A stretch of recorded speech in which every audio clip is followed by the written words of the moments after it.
There, it's a new week, new comics, and once again that means a new comic book haul video. Hello again, everybody. This is Scott at Comic Book Hangover, and we're gonna have a few different things this week. I'm gonna do my usual haul, but also over the last week or so, I've gotten a couple of other comic books, in the mail. So I figured I would just share everything today, starting with a set of books that I got off of an Instagram blind box from an account called The Superiority, and this is the second or third one that I've gotten from him. And they're usually older books, something stuff that I don't have. Some of these ones, like this one here, the Daredevil number 89, is the lowest numbered issue of Daredevil I've ever owned. So I'm most likely going to keep it. Other ones, I'm not sure what I'm going to do with them. But for now, they're all going to go in my collection because they're all pretty cool to have. But, like I said before, that Daredevil, The Man Without Fear, number 89. Also from The Superiority was Daredevil number 225. I actually really like this cover. I always like when they did something different with the logos. And just the imagery of this is just awesome. Next up is G.I. Joe number 21. Now this one has seen better days, but this is the fabled silent issue, and never had it, never thought about having it, but I do like the cover, so I may actually end up keeping this one. And then there was Marvel Age number 8, and this one has an interview with Stan Lee and Jim Shooter, and a really fun cover here. So I've been into the Marvel Age and the Marvel Fanfare stuff. So this is a wonderful, lovely addition to my collection. And this is Venom number 6. This is a Scorpion Comics variant. I don't know anything about it. It looks kind of cool. It took me a second to figure out what I was looking at here, but yeah, this is a mirror, essentially a mirror that Venom Brock is looking at, and he's punching the mirror, breaking it, giving it that shattered look. So. This one, I'm not sure. I may end up parting ways with this one, but who knows. So moving on, these are the books that I picked up this week. Batman Last Night on Earth Book 1. This is from DC's Black Label. I know this came out a couple of weeks ago. I wasn't able to pick it up over the last couple of weeks, but I finally buckled down and I picked it up this week. This isn't the cover that they've been using to advertise it. This is sort of a secondary cover. I don't know if we want to call it a variant cover, because I don't think this was shipped any differently than the other one. So I just like to refer to it as a secondary cover. I like the imagery of this way better. Just the idea of just the Joker looming over Batman. This was actually a very interesting read. I figured I would pick up the first one because I like the cover and be done with it. But I may stick with this one. It's essentially the world has come to an end, and apparently it was Batman's fault, and we got to figure out what the hell is going on. And his sidekick in this one is Joker's head in a glass jar.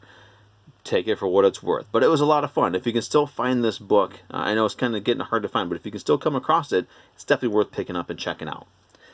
So new books for this week, I got Elvira, Mistress of the Dark, number 6. She continues her quest to get the heck out of hell, and is doing it in her own way. And again, as always, Elvira books are so much fun to read. There's never a disappointing issue, so I really, really do enjoy these books. Although I noticed in the newest issue of previews, there isn't an Elvira Mistress of the Dark issue listed in there, so I'm wondering if this is actually going to be wrapping up here the next issue or two. I hope not, and if it does, Dynamite, hopefully you will be putting out something else, Elvira, because she's a great character. Her comic books, these books are a lot of fun. I like how she just exists in here by her own rules, as she always does. And you've got some amazing covers for this series as well. So don't let this one go by. If this one ends, do something else with her. Have Mars Attacks Elvira. That would be just awesome. So I think I shared this one. Yeah, I did share these ones yesterday. These are the Lady Death Scorched Earth Kickstarter books that I picked up. But since they're new for me, I'm going to put them in my haul video because they arrived. Actually, they arrived on Tuesday, which was my birthday. So we've got this one here, which is the regular book, Scorched Earth, signed by Brian Pulido, with the silver foil cover logo on there. It looks really cool. Then there's this one, just arguably one of my favorite modern-day Lady Death covers, a Scorched Earth black and white edition.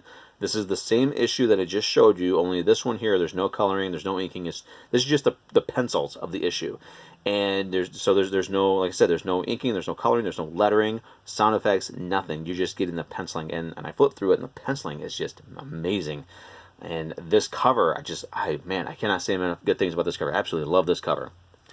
So moving on for standard books for the week, Marvel Action Spider-Man number 6. This begins the first confrontation between Spider-Man, Miles Morales, and Spider-Gwen. Yes, I know she's called Ghost Spider now, but I absolutely hate that name. So for as long as I can, I'm going to refer to as Spider-Gwen because that's a much cooler name. But it's their first run-in with Kraven the Hunter. This is a fun series. As I've said before with previous issues in the previous videos, this is a good series if you want to read something fun, especially if you want to share Spider-Man with your kids, and you don't want to have to worry about, you know, the decades of continuity, which I personally love all the continuity. But if you don't want to deal with that, you want to have a good, fun, lighthearted Spider-Man series that you could definitely share with your kids, this is the book. Marvel Action Spider-Man. Now that said, because of finances, I'm probably going to be dropping this one soon, but don't let that deter you from trying it, because this is still a really good book. And the art is a lot of fun, too. They got a really good team on this book.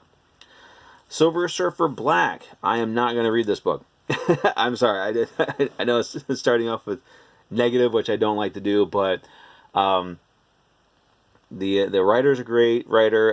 Was it Donnie Cates? I could never remember how to say the guy's name, but he's a great writer. He's a phenomenal writer.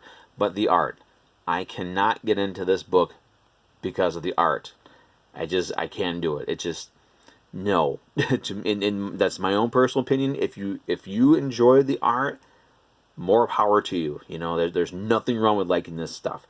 That's the one thing about comic books, is just because it's not for one person, it's going to be for somebody else. Personally, I don't like the art in this book. I can't stand it, so I'm not going to read it. However, I also cannot turn down a Ron Lim Silver Surfer. So that is why I picked this up, solely because of the cover. Ron Lim on the Silver Surfer, I mean, it does not get any better than that. If he was drawing the book, that would have been a perfect package. But I only get the cover, and I'm happy with the cover. It's a great cover. Ron Lim still does the best Silver Surfer ever. Superior Spider-Man number 7, Legacy numbering number 40. This is his War of the Realms, I guess you could say the obligatory War of the Realms crossover issue. And yeah, it is what it was. It had Gwenpool in it, another character that I enjoy, but I have no interest in the West Coast Avengers. All these other characters, in my opinion, are completely useless. Not interested in them at all. So, I don't know, probably my least favorite issue of this entire series, and just another step in the direction of probably going to drop this book soon. Symbiote Spider-Man. This book takes place shortly after Secret Wars, which puts it in, early mid-80s. So the writer of this book, Peter David, I'm sorry, but I mean, you're a great writer, but you made 2 mistakes in this book. There's a reference in here of Disney basically buying up everything, which wasn't happening in the 80s. There's also another reference to laws being passed preventing people from smoking in theaters and in malls and whatnot. I don't think that actually happened in the 80s either. That was later, so I could be wrong, but it just doesn't seem like the timeline is correct on that. So other than that, though, it's a good series. It's still pretty entertaining. I'm still not too big on Greg Land's art, but the story is a lot of fun. It's only 5 issues, so I'm just gonna stick through it for the last couple of issues. Why not? And I mean, I don't like his interior art, but his cover art's always Greg Land. I mean, his interior stuff I don't really care for, but his cover art I do enjoy. I do like his cover art. So, all right. So now moving on for this week's True Believers, we've got the first appearance of Morbius, which I think I have in an essential, but I haven't gotten to that point yet. I might just read this one here because, hey, I mean, I'm probably never gonna get this book original, but you know what? They kept the cover the way I like it, so I'm happy with having this. Next up, the other Amazing Spider-Man True Believers. If I remember correctly, this is the issue where he begins to see that the symbiote is more than just a costume. There's something a little sinister going on with it. And, you know, this is basically the road to Venom. Then we've got the Amazing Spider-Man True Believers versus the Hulk. It's a Todd McFarlane issue. I got the original of this, but you know, it's True Believer, so I stick with it. So Ghost Rider. Why do I have this Ghost Rider? Well, as I said before, this is my this week was my birthday. I am 44 now, so I'm going to be, for the rest of this month, as much room as there is on my wall, I'm going to be sharing books in my collection that are the 44th issue. So this is the 44th issue of Ghost Rider. I decided to start with this because this is the book that got me into collecting comics, and this was also part of the epic Siege of Darkness story. And you can kind of see the imagery on there. That's Ghost Rider holding, I think that's Dan's girlfriend? Been a while since I've read this. But in the background there is Zarathos, the demon that was the original Ghost Rider. So this is going to go up on the wall, and we'll find out what book we're going to get next week. So also this week, I went to see Godzilla for the second time. Still an awesome movie. If you haven't seen it, I do recommend. I was able to come across at my local comic shop today this issue of G-Fan featuring a really cool Godzilla, legendary Godzilla cover. It came with a poster I will be putting up and will be sharing as soon as I get that up. I also got one of the only Life magazines I've ever owned, but hey, it's got Godzilla, King of the Monsters on the cover of it. So, and this one, I'm just kind of surprised. It's a $13, $14 magazine, but it's nice, thick. Look at that. Nice, thick Godzilla magazine there. I haven't looked through either one of these yet, but I'm going to, and I'm just going to just so much Godzilla. So much, speaking of Godzilla, check these out. So Godzilla figures that my girlfriend got me for my birthday. Yeah, gotta love the Godzilla. Godzilla goodness. I love it when they release a new movie because there's so much Godzilla, and it's so much fun. So, that said, those are the books. So let's go over to the wall. Alright, and there is the wall for this week. All the books I picked up. Hopefully, as always, hopefully something that I talked about this week will pique your interest. If not, as I always say, go down to your local comic shop, talk to the people who work there, talk to the people who own it, talk to the other customers that are there. See if you can find something new that'll pique your interest. And you know, never let like something like the Silver Surfer Black. I wasn't that big on the art, but that doesn't necessarily mean it's not a book for you. Still, you know, flip through it.